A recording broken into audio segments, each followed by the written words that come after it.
want to tell you a story about two men. One of the men was courageous, he had conviction, he was complete. The other man, not so much. He didn't have courage, he didn't have conviction, and he was anything but complete. One day, Jesus asked this one man, he said, "Who do you say that I am?" And the loudest voice amongst all the voices said this, "You are the Son of God." And Jesus was like, "Yeah, you're right, man, you nailed it." That's the Hebrew translation, not Hebrew, but the Hebrew translation. But then there was another man who was also asked, "Who was Jesus?" And this man said, "I don't know who Jesus is." And then he was asked again, "Who is Jesus?" And he said, "I don't know." And then he was asked the third time, "Who is Jesus?"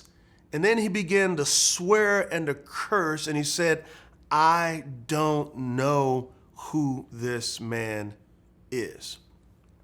Well, one of those men was incredibly humble.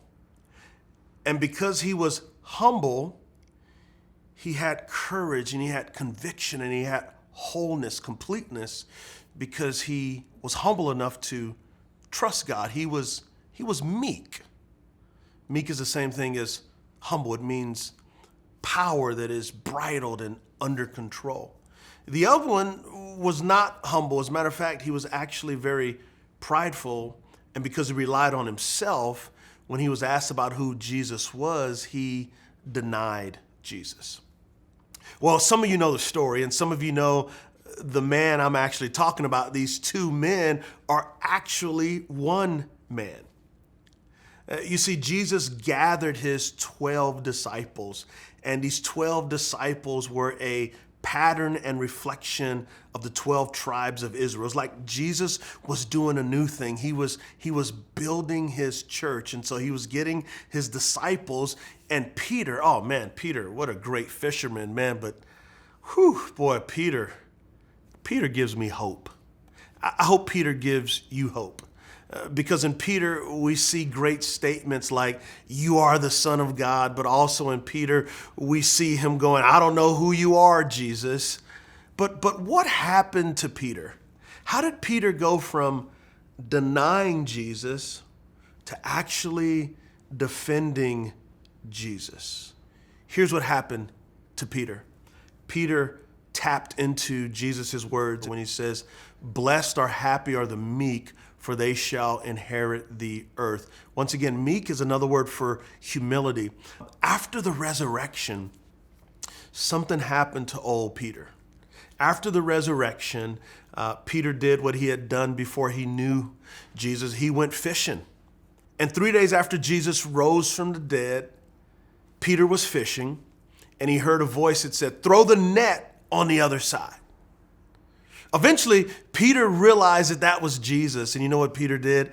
Peter pulled a Forrest Gump, and he jumped out of the boat and he swam to the shore, and he got to talk to Jesus again. Because the last time he talked to Jesus was actually a denial of him.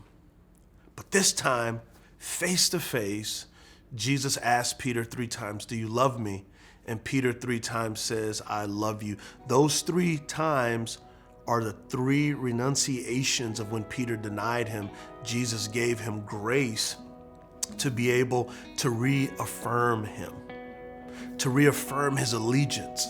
And so meekness, Jesus says, "Happy are the meek, for they will inherit the earth." Happy are the God-reliant. Happy are those who are self-sufficient in God. Happy are those who go, "God, your power and your strength is now my power and strength."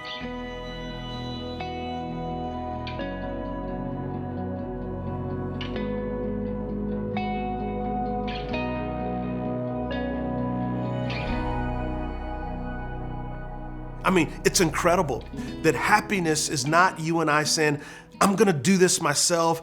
I have this." No, happiness is saying, "God, in my weakness, you are made strong." And when you look at Peter, a common fisherman, stands up to the religious leaders of the day In Acts chapter 4, we see where Peter and other disciples are preaching about Christ, and the religious leaders tell Peter to stop. And Peter's like, no, I can't do it. Another time, we see Peter just standing up and boldly leading, ultimately to Peter becoming a martyr in Jesus' church.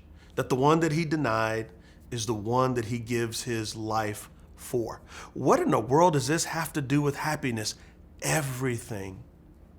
You see, the good life is a life of meekness, that we will, quote unquote, inherit the earth, that God's promise of redemption, God's promise of salvation, God's promise of his purpose, God's promise of his power belongs to those who are humble enough or meek enough to say, Jesus, I need you.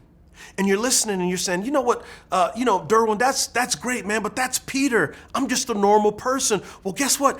God only uses normal people because that's all he has to work with.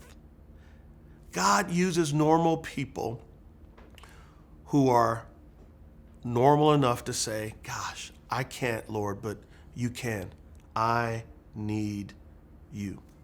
Peter's transformation was rooted in his meekness or his humility to depend and to rely on God. And I think that's where our happiness is that happiness is found in trusting God to accomplish in us and through us what we never, ever thought was possible in our marriages and our singleness and our education.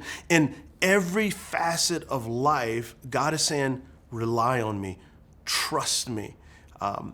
There's so much pressure in trying to do it yourself. We were not designed to do it ourselves. That's why Jesus said, happy are the meek. Happy are those who are reliant upon God's power.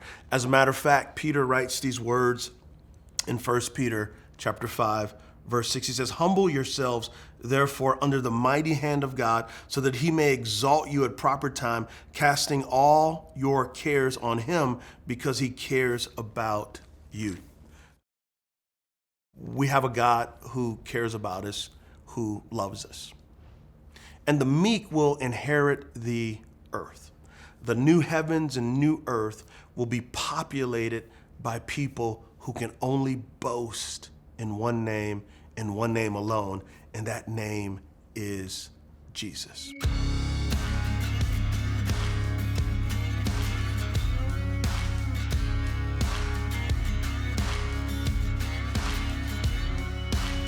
Hey, what's happening? As you get back to your groups, I have one question and one thought I want you to remember.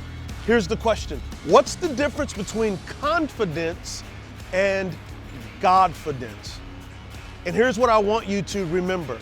Humility gives us the supernatural ability to accomplish God's mission. Peace. I'm out.